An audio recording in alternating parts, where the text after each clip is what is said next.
Good morning guys, magluto tayo ng adobong upo na may halong manok para sa tanghalian. Maglagay na ako ng mantika sa kawali, lagay na natin yung bawang. Lagay na natin sibuyas, kamatis.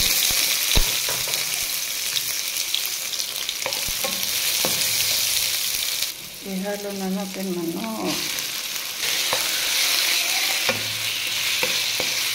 Halo-haloin, hintayin maluto. Lagyan natin toyo, patis para mas masarap. Lagyan din natin ng paminta. Ito na yung manok guys, ihalo na natin yung upo. Halo-haloin, hintayin na lang natin maluto.